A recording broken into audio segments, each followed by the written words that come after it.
በስመ አብ ወወልድ ወመንፈስ ቅዱስ አሐዱ አምላክ አሜን። እንኳን በነሐሴ 13 ቀን ታስቦና ተከብሮ ለሚውለው ለደብረ ታቦር በዓል በሰላም አደረሳችሁ አደረሰን። ደብረ ታቦር በቆሙ እስራኤል ውስጥ ከሚገኙ ተራሮች አንዱ ነው። ተራራው ብዙ ታሪካዊ ዳራዎች ቢኖሩትም ክብሩ ከፍ ያለው ግን ጌታችን ብርሃነ መለኮቱን ስለገለጸበት ነው። ይህስ እንደምነው ቢሉ አካላዊ ቃል ኢየሱስ ክርስቶስ ስጋችንን በተዋሃደበት በዛች በተወደደች ጊዜ ደቀ መዛሙርቱ ስለ እግዚአብሔር መንግሥት ምስጢርን ይማሩ ነበር። በጊዜው ግን አበው ሐዋርያት ምስጢር ባይገባቸው አንድም ገና መንፈስ ቅዱስ በእነርሱ ላይ አልወረደም ነበርና እምነታቸው ሙሉ አልነበረም። ጌታም አምላክነቱን በየጊዜው በቃልም በተግባር ይገልጥላቸው ነበር።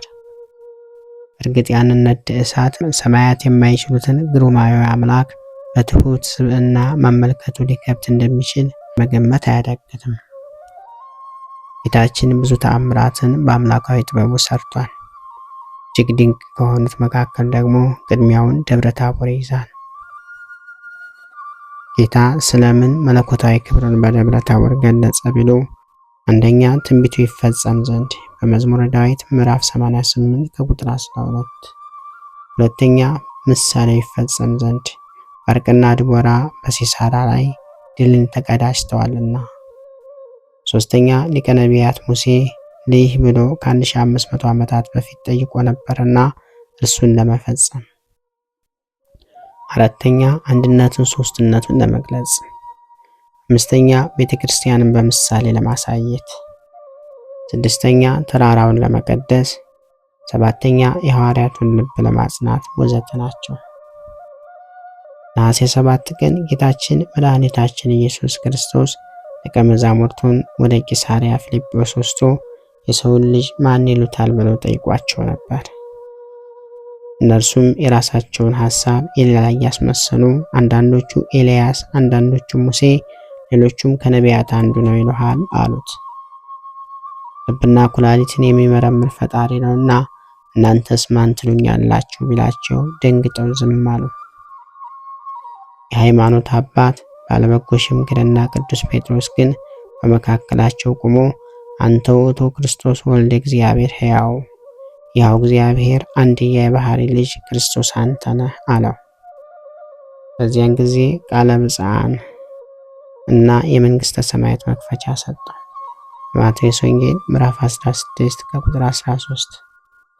መጽሐፍ እንደሚል ደግሞ እንዲህ ከሆነ ከ6ኛው ቀን በኋላ ጌታችን መድኃኒታችን ኢየሱስ ክርስቶስ 12ቱን ደቀ መዛሙርትን ወደ ደብረ ታቦር ተራራ ወሰዳቸው።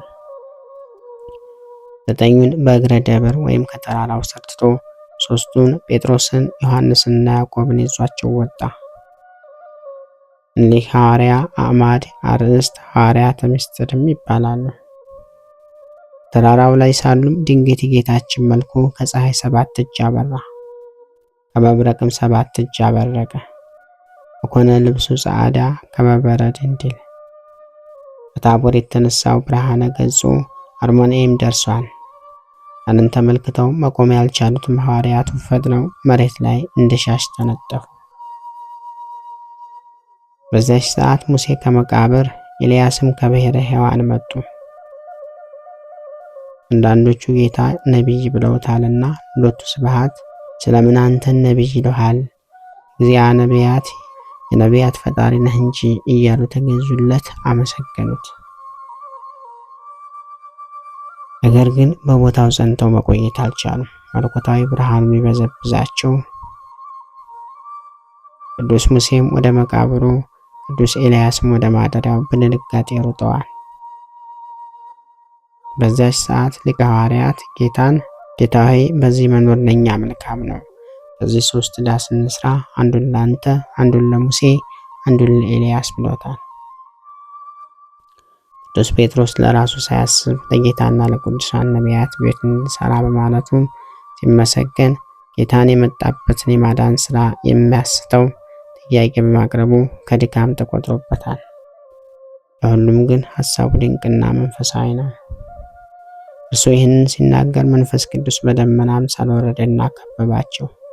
አብ ከሰማይ ሆኖ ዝንቱ ውእቱ ወልድየ ዘአፈቅር ወለቱ ስምዖ፣ የምወደው የሚወልደው ህለው የምመለክበት የባህሪ ልጅ እርሱ ነውና ስሙት ሲል ተናገረ። ከመዛሙርቱም ከፍርሃት የተነሳ በዛች ሰዓት እንደ በድን ሆነው ነበርና ጌታችን ቀርቦ ቀሰቀሳቸው። ተነሱም ጊዜ ሁሉም ነገር ወደ ነበረበት ተመልሶ ነበር። ደብረ ታቦር የጌታችን ብርሃነ መለኮት ያዩ 3 ሐዋርያት ብቻ አይደሉም። መብርሃን ካለችበት ሆና ስትመለከት 12 ሐዋርያት ደግሞ በተራራው ስር ሆነው በተደሞ ይመለከቱ ነበር። ይህንን ድንቅ ብርሃነ መለኮት ያላየ ይሁዳ ብቻ ሳይሆን እሱም ስለ ክፋቱ የኢሳይያስ ትንቢት ተፈጽሞበታል። ኃጢአተኛው የእግዚአብሔርን ክብር እንደማያይ ተነግሮበታልና የአትቶ ለኃጥአን ከመ ይርኤ ስብሐተ እግዚአብሔር እንዲል ለወዳጆቹ ብርሃነ መለኮትን የገለጠ ጌታ የእኛንም አይነ ልቦናችን ያብራልን፣ ከበዓሉ ረድኤት በረከትን ያሳትፈን። በነሐሴ 13 ቀን ታስበውና ተከብረው የሚውሉ የቅዱሳን በዓላት ደብረ ታቦር፣ ደብረ ምስጢር፣ ደብረ በረከት። ቅዱስ ሙሴ ሊቀ ነቢያት ልደቱ፣ ቅዱስ ኤልያስ ነቢይ፣ ቅዱሳን አበው ሐዋርያት፣ ባጋሌውን መስተጋድል፣ አቡነ አብኤ እግዚእ ጻድቅ ልደታቸው፣ ቅድስት ኦፍራ ሰማዕት ናቸው። ወርሃዊ በዓላት ደግሞ እግዚአብሔር አብ፣ ቅዱስ ሩፋኤል ሊቀ መላእክት፣ 99ኙ ነገደ መላእክት፣ ቅዱስ አስከናፍር፣ 13ቱ ግዑዛን አባቶች፣ ቅዱስ አርሳኔዎስ ጠቢብ ገዳማዊ፣ አቡነ ዘርዓ ብሩክ ናቸው። ታቦርና አርሞንዔም በስምህ ደስ ይላቸዋል፣ ክንድህም ከኃይልህ ጋር ነው። እጅህ በረታች፣ ቀኝህም ከፍ ከፍ አለች። በመዝሙረ ዳዊት ምዕራፍ 88 ከቁጥር 12።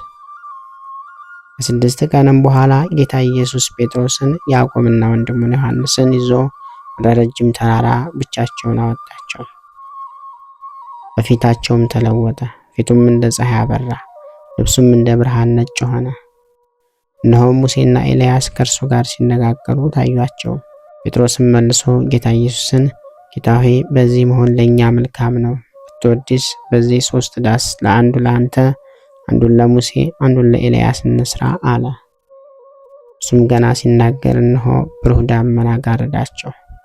እነሆም ከደመናው በእርሱ ደስ የሚለኝ የምወደው ልጄ ይህ ነው፣ እርሱን ስሙት የሚል ድምፅ መጣ። ደቀ መዛሙርቱም ሰምተው በፊታቸው ወደቁ። በማቴዎስ ወንጌል ምዕራፍ 17 ከቁጥር 1። ክብር ምስጋና ይሁን አንድ አምላክ ለሚሆን ለአብ ለወልድ ለመንፈስ ቅዱስም እስከ ዘላለሙ አሜን። ጌታ ሆይ ከብልጽግናቸው ብዛት የተነሳ ብዙ መባን ካገቡት ይልቅ የድሃይቱን አነስተኛ መባ እንደተቀበልክ ለሁል ጊዜ የሚያገለግልህን አላፍ መላእክት እያሳሰብኩ በችግሬ ጊዜ የማቀርብልህን ምስጋና ተቀበል። እናንተም ቅዱሳን ነቢያት፣ የወንጌል ሰባኪያን ሐዋርያት፣ ሰማዕታትና ጻድቃን፣ ትጉሃን መላእክት፣ ፍጹማን ደናግል እንዲሁም ደጋጎች መነኩሳት ወይ ልጅ አዋቂ ሳይለይ የምንሰበሰብበትን የጉባኤ ቦታ ባርኮ ይህንን መጽሐፍት አዘጋጅቶ ብራና ዳምጦ የጻፈውና ያጻፈውን ከግዕዝ ወደ አማርኛ የተረጎመውን ቃለ ንባቡን በእርጋታ መንፈስና በተመስጦ ሕሊና ያዳመጠ በደለኛን ሁሉ የምታስምር የጌታ እናቱ በማርያም ጸሎት ኢየሱስ ክርስቶስ ሆይ በአንድነት ይማረን። ኢየሱስ ክርስቶስ ሆይ በአንድነት ይማረን። ኢየሱስ ክርስቶስ ሆይ በአንድነት ይማረን። ክብር ምስጋና ይሁን አንድ አምላክ ለሚሆን ለአብ ለወልድ ለመንፈስ ቅዱስ ስም እስከ ዘላለሙ አሜን። ወስብሐት ለእግዚአብሔር ወለወላዲቱ ድንግል ወለመስቀሉ ክቡር። ይቆየን።